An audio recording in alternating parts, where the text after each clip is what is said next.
रात के सन्नाटे में प्रोफेसर अरुण अपनी स्टडी में बैठे एक पुरानी किताब के पन्ने पलट रहे थे। किताब धूल से ढकी थी, लेकिन इसके भीतर छिपे रहस्य उससे भी अधिक प्राचीन थे। किताब का नाम था परछाइयों का संसार। यह कोई साधारण किताब नहीं थी। इसमें एक गुप्त दुनिया के बारे में लिखा था, एक ऐसी दुनिया जो हमारे सामने होते हुए भी हमसे छिपी रहती है, जहां रोशनी का कोई अस्तित्व नहीं था। कहा जाता था कि यह दुनिया एक रहस्यमयी द्वार के पीछे छिपी थी, जो केवल उन्हीं को दिखाई देता था जो इसकी सच्चाई को समझने के लिए तैयार होते थे। पिछले कई महीनों से प्रोफेसर अरुण इस द्वार की खोज में लगे थे। उन्होंने कई पुरानी पांडुलिपियां पढ़ी, अनेक खंडहरों की यात्रा की, लेकिन कहीं भी इस द्वार का सटीक स्थान नहीं मिला। लेकिन आज उनके हाथ एक ऐसा नक्शा लगा था जो इस रहस्य से पर्दा उठा सकता था। क्या यह द्वार सच में मौजूद है? उन्होंने बुदबुदाया। किताब के अनुसार यह द्वार भारत के एक प्राचीन मंदिर के खंडहरों में छिपा था, पर इस किताब में एक चेतावनी भी लिखी थी, जो इस द्वार को पार करेगा वह कभी वापस नहीं लौटेगा। अगली सुबह प्रोफेसर अरुण ने अपने शोधकर्ता दल को बुलाया। दल में थे नीना, एक पुरातत्वविद जिसने कई प्राचीन स्थलों पर शोध किया था, रवि, रहस्यमयी घटनाओं पर शोध करने वाला लेखक, करण, टेक्नोलॉजी एक्सपर्ट जो हाईटेक गैजेट्स का इस्तेमाल करता था, समीर, एक पूर्व पुलिस अधिकारी जो सुरक्षा की जिम्मेदारी संभाल रहा था। हम एक प्राचीन रहस्य की कगार पर खड़े हैं, अरुण ने नक्शा दिखाते हुए कहा। यह हमें उस द्वार तक ले जाएगा जो हमें परछाइयों के संसार तक पहुंचा सकता है। रवि ने नक्शे को ध्यान से देखा। क्या हमें सच में वहां जाना चाहिए? किताब में लिखा है कि जो अंदर जाता है वह लौट कर नहीं आता। अगर हम डर गए तो सच कभी सामने नहीं आएगा, नीना ने कहा। करण ने सहमति में सिर हिलाया। हमें पूरी तैयारी के साथ जाना होगा। अगली रात चारों लोग अपने उपकरणों के साथ उस खंडहर मंदिर की ओर रवाना हुए। मंदिर के आसपास अजीब सी नीरवता थी। वहां न कोई हवा चल रही थी, न ही पक्षियों की आवाजें आ रही थीं, जैसे यह जगह समय से परे थी। यहां कुछ गड़बड़ है, समीर ने धीरे से कहा। वे मंदिर के मुख्य कक्ष में पहुंचे। वहां की दीवारों पर अजीबोगरीब चित्र बने हुए थे, मानव आकृतियां, लेकिन उनकी आंखें नहीं थीं। नीना ने दीवारों को छुआ और कुछ शब्द पढ़ने की कोशिश की। यह प्राचीन भाषा में लिखा है, प्रवेश निषिद्ध है, अंधकार जीवित है। करण ने टॉर्च जलाकर आगे की ओर देखा। तभी अचानक मंदिर की जमीन हिलने लगी और उनके सामने एक भव्य पत्थर का द्वार प्रकट हुआ। यह वही द्वार है, अरुण ने उत्तेजना से कहा। लेकिन इससे पहले कि वे कुछ कर पाते, द्वार अपने आप खुल गया और उसके भीतर से घना स्याह अंधकार बाहर निकलने लगा। यह कोई साधारण अंधेरा नहीं था, यह जिंदा था। खंडहर मंदिर के भीतर का माहौल असामान्य था। हवा ठंडी हो गई थी और उनकी टॉर्च की रोशनी भी धीमी पड़ने लगी। यह कैसा अंधेरा है? समीर ने घबराते हुए कहा। अरुण ने आगे बढ़कर रहस्यमयी द्वार को छुआ। यह द्वार किसी ठोस पत्थर का नहीं, बल्कि एक चिपचिपी जीवित छाया जैसा महसूस हो रहा था। हमें इसे पार करना होगा, अरुण ने कहा। हिचकिचाया, लेकिन नीना ने हिम्मत दिखाई। अगर यह सचमुच परछाइयों का संसार है तो हमें यह मौका नहीं छोड़ना चाहिए, उसने कहा। करण ने एक कैमरा ऑन किया और चारों धीरे धीरे उस द्वार के अंदर प्रवेश कर गए। कदम जैसे ही वे अंदर गए, चारों के शरीर में एक अजीब सा कंपन हुआ।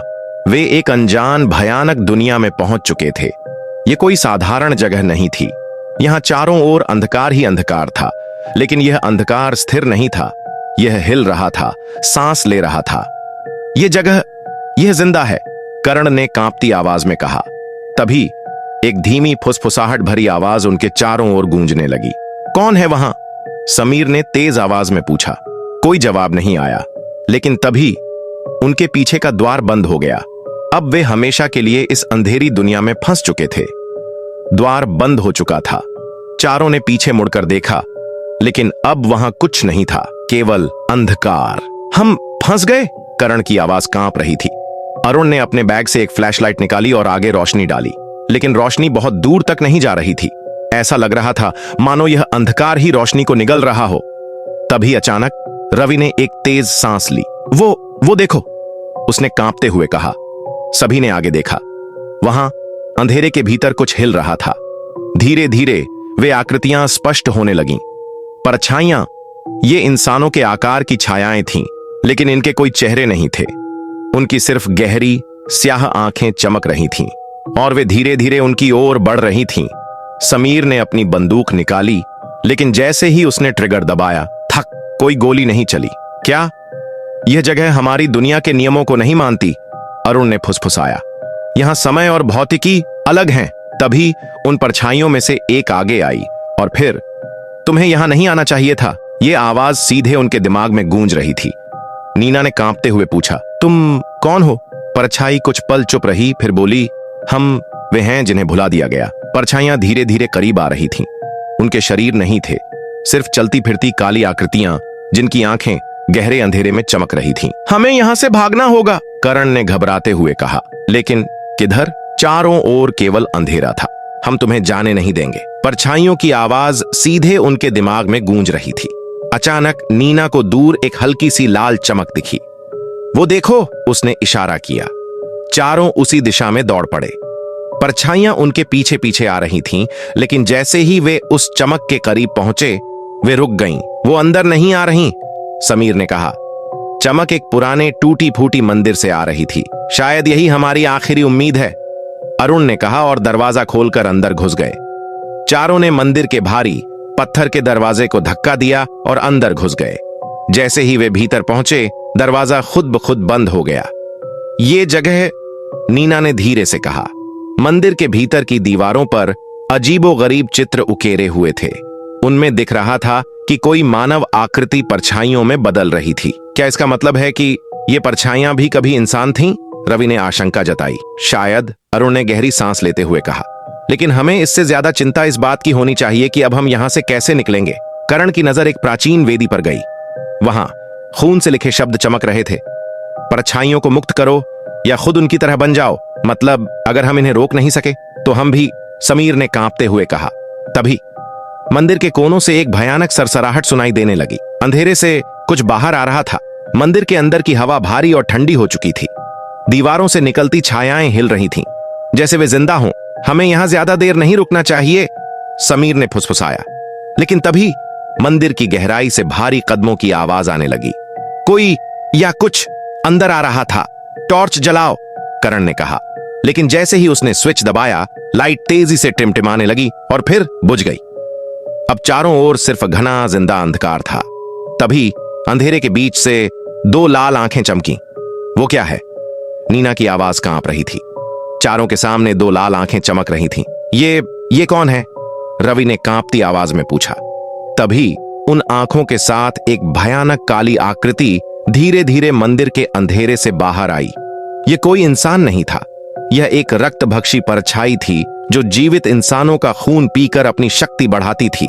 हमें यहां से निकलना होगा, करण ने घबराकर कहा।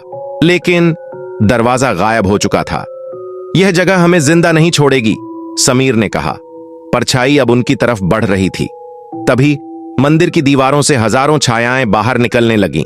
वे सब जिंदा थीं और भूखी भी। चारों के चारों ओर हजारों परछाइयां धीरे धीरे घिरती जा रही थीं। उनकी आंखें अंधेरे में चमक रही थीं और उनके शरीर धुएं की तरह हिल रहे थे। ये हमें घेर रही हैं, नीना ने कांपते हुए कहा। तभी रक्तभक्षी परछाई ने अपनी लंबी काली उंगलियां बढ़ाईं और रवि की गर्दन पकड़ ली। रवि ने चीखने की कोशिश की, लेकिन जैसे ही उसने मुंह खोला, परछाई ने उसके मुंह के अंदर काला धुआं छोड़ दिया। रवि की आंखें सफेद हो गईं। उसका शरीर धीरे धीरे परछाई में बदलने लगा। नहीं! अरुण ने चिल्लाते हुए एक जलता हुआ मशाल उठाया और परछाई पर मारा। परछाई एक भयानक चीख के साथ पीछे हट गई। आग, आग से इन्हें चोट पहुंचती है, समीर ने कहा। रवि की आंखें सफेद हो चुकी थीं। उसका शरीर धीरे धीरे धुएं में बदलने लगा। रवि को बचाओ, नीना चीखी, लेकिन रवि की आवाज धीमी होती गई। मुझे बचा लो, मत जाने दो। और फिर वो पूरी तरह अंधेरे में समा गया। रवि अब हमेशा के लिए परछाइयों का हिस्सा बन चुका था। हम यहां ज्यादा देर नहीं रुक सकते, करण ने कहा। अरुण ने अपने बैग से लाइटर और कुछ सूखे कपड़े निकाले। अगर आग ही इनका इलाज है तो हमें इसे ही हथियार बनाना होगा। नीना ने कुछ लकड़ियां इकट्ठी की और जल्दी से एक मशाल जलाई। परछाइयां पीछे हटने लगीं, लेकिन तभी मंदिर के सबसे गहरे कोने से एक भारी भरकम आकृति उठने लगी। परछाइयों का राजा जाग चुका था। मंदिर की छत कांपने लगी। दीवारों पर बनी सारी आकृतियां जीवित हो उठीं और वहां से परछाइयों का राजा बाहर निकला। तुमने हमारी नींद तोड़ी है, अब इसकी सजा मिलेगी। उसकी आवाज इतनी गहरी थी कि मंदिर की जमीन तक हिल गई। चारों के सामने एक विशाल काली आकृति खड़ी थी। उसका चेहरा धुंध से ढका था, लेकिन उसकी लाल जलती हुई आंखें किसी शापित अग्नि की तरह चमक रही थीं। तुमने हमें जगा दिया, अब कोई नहीं बचेगा। उसकी आवाज मंदिर की दीवारों से टकराकर गूंज रही थी। तभी उसकी छायाएं चारों तरफ फैलने लगीं। भागो! समीर चिल्लाया। चारों जलती हुई मशालें लेकर दौड़ पड़े। परछाइयां चीख रही थीं, लेकिन आग के कारण पास नहीं आ पा रही थीं। अचानक नीना की नजर मंदिर की दीवार पर लिखे कुछ शब्दों पर पड़ी। मृत्यु का द्वार ही जीवन की कुंजी है। इसका क्या मतलब है? करण ने पूछा। शायद कहीं कोई गुप्त द्वार छिपा है, अरुण ने अंदाजा लगाया। नीना ने दीवार पर हाथ फेरा। तभी एक छुपा हुआ दरवाजा खुल गया। यही है, नीना चिल्लाई। लेकिन तभी परछाइयों का राजा गुस्से से गुर्राया। कोई नहीं बच सकता, और उसने अपनी छायाएं चारों ओर फैला दी। नीना, करण, समीर और अरुण गुप्त द्वार के अंदर कूद गए। पीछे से परछाइयों का राजा भयंकर गुस्से में चीख रहा था, तुम बच नहीं सकते।